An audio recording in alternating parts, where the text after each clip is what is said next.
Y'all like birds flying around and pretty flowers and trees and stuff? And you look around everywhere you go in Georgia, it's green grass and green plants and pretty trees on the side of the road, right? And that's because farmers take care of what is out there for us to use, okay? So I'm gonna read a story, and it's about the Lorax. At the far end of town where the grickle grass grows, and the wind smells sour and slow when it blows, and no birds ever sing except an old crows, is a street of the lifted Lorax. That's not a pretty picture right there, is it? And deep in the grickle grass, some people say if you look deep enough, you can still see today what a Lorax once stood, just as long as it could before somebody lifted the Lorax away. What was a Lorax and why was it there and why was it lifted and taken somewhere? From the far end of town where the grickle grass grows, the old Onceler still lives here. Ask him, he knows. You won't see the Onceler, don't knock at his door. He stays in his lurkum on top of his store. He lurks in his lurkum cold under the roof where he makes his own clothes out of miff muffled moose. And on special dank midnights in August, he peeks out of the shutters and sometimes he speaks and he tells how the Lorax was lifted away. He'll tell you perhaps if you're willing to pay. On the end of a rope, he lets down a tin pail, and you have to toss in 15 cents and a nail and the shell of a great-great-great-grandfather snail. Then he pulls up the pail and he makes a most careful count to see if you paid him the proper amount. Then he hides what you paid him away in his snub and in his secret strange hole in his groovulous glove. Then he grunts, I'll call you by whisperophone, for the secrets I tell you are for your ears alone. Slup, and down goes the whisperophone. And the old Onceler's whispers are not very clear since they come down a snurgly hose, and he sounds like he's got small bees up his nose. Now I'll tell you, he says, with a teeth sounding gray, how the Lorax got lifted and taken away. It all started way back, a long, long time back. Way back in the days when the grass was still green and the pond was still wet and the clouds were still clean and the song of the swimmy swans rang out in space. One morning I came to this glorious place. And first I saw the trees, the trufula trees, the bright colored tufts of the trufula trees, mile after mile in the fresh morning breeze. And under the trees I saw brown barbaloots frisking about in their barbaloot suits as they played in the shade of the trufula fruits. From the ripulous pond came the comfortable sound of the humming fish humming while splashing around. But those trufula trees, all my life I'd been searching for such trees as these. The touch of their tufts was much softer than silk, and they had the sweet smell of fresh butterfly milk. I felt a great leaping of joy in my heart, and I knew what I'd do. I unloaded my cart. In no time at all, I had built a small shop. Then I chopped down a trufula tree with one chop. And with great skillful skill and great speedy speed, I took the soft tuft and knitted a need. The instant I finished, I heard a gazump. I looked out and I saw something pop out of the stump of the tree I'd chopped down. It was sort of a man. Describe him, that's hard. I don't know if I can. Who is that right there? The Lorax. The Lorax. He was shortish and oldish and brownish and mossy. He spoke with a voice that was sharpish and quite bossy.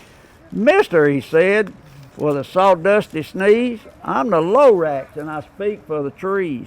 I speak for the trees because the trees have no tongues. And I'm asking you, sir, at the top of my lungs, he was very upset and he shouted and puffed.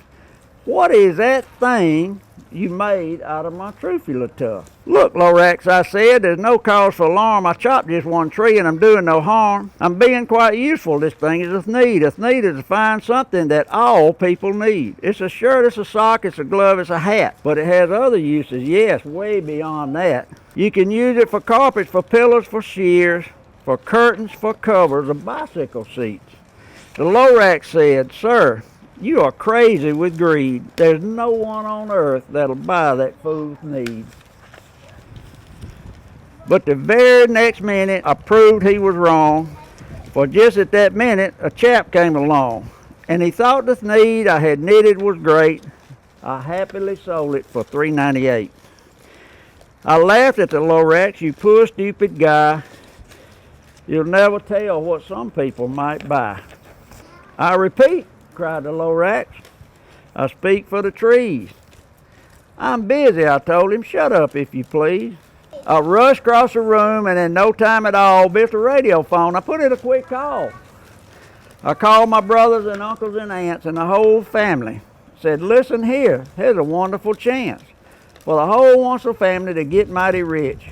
Get over here fast. Take the road to North Nitch, turn left at Weehawken, and a sharp right at South Stitch." And in no time at all, the factory I built, the whole Wansel family was working full tilt.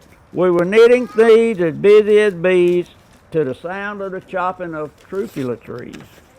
Then, boy, oh boy, how my business did grow. Now, chopping one tree at a time was way too slow. So I invented a super axe hacker which whacked the Trufula trees at one smacker. We're making needs 4 times as fast, and that Lorax didn't show up anymore. But the next week he knocked on my new office door.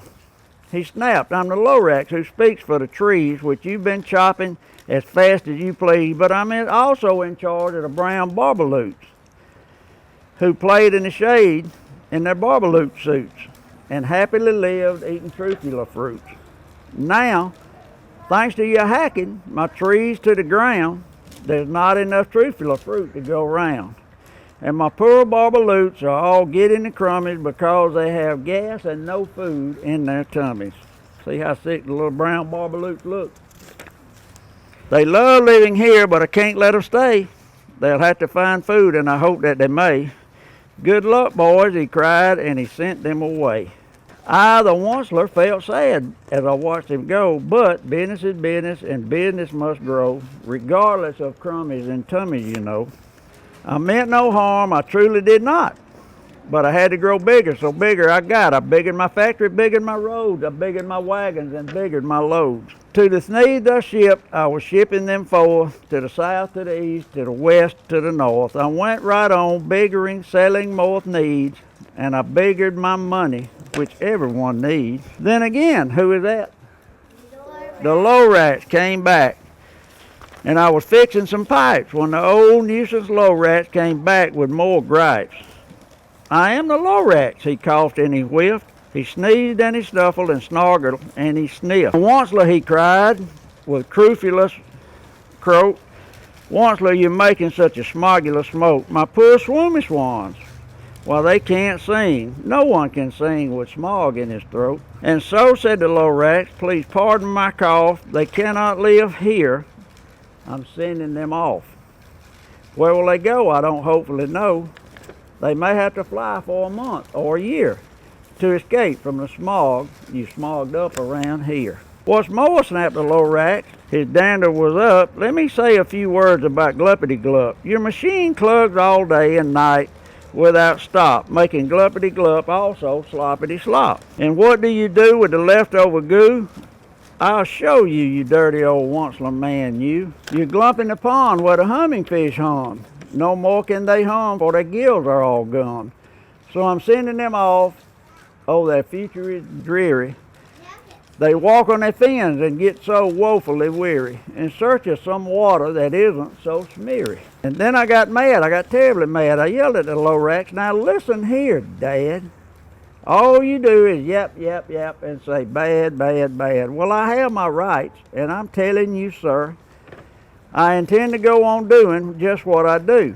And for your information, you Lorax, I'm figuring on biggering and biggering and biggering, turning more truffula trees into needs, which everyone needs. At that very moment, we heard a loud whack. From outside the fields came a sickening smack of an axe on a tree, and we heard the tree fall, the very last truffula tree of them all. No more trees, no more needs, no more work to be done. So in time, my uncles and aunts, everyone, all waved me goodbye. They jumped in my cars and drove away under the smoke-staggered sky. Now all that was left beneath the bad-smelling sky was my big empty factory, the Lorax, and I.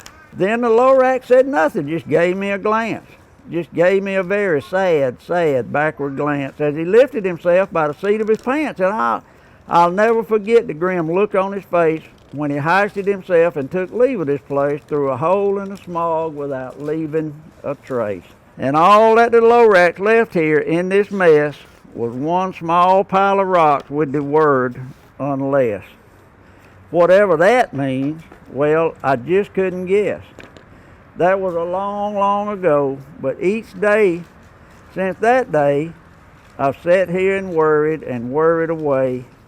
Through the years while the buildings have fallen apart, I worried about it with all of my heart. But now, says the Onceler, now that you're here, that y'all are here, the word of the Lorax seems perfectly clear. Unless someone like y'all cares a whole awful lot, nothing is going to get better. It's not. So, catch, calls the Onceler. He lets something fall. It's a truffula seed, the last one of them all. You're in charge of the last truffula seeds and the truffula trees, or what everyone needs. Plant a new truffula, treat it with care, give it clean water, and feed it fresh air. Grow a forest, protect it from axes that hack, then the Lorax and all of his friends may come back. So what I want y'all to do, I want y'all to get your mom and daddy to get y'all some seeds somewhere and plant them and watch stuff grow, because that's just what farmers do. Give me a kind of seed where Lorax grows. That's right. He might come back if he sees y'all growing things and keeping it green and pretty. And that's what farmers do. And all of y'all's clothes and all of y'all's food come from farms. Most of them in Georgia.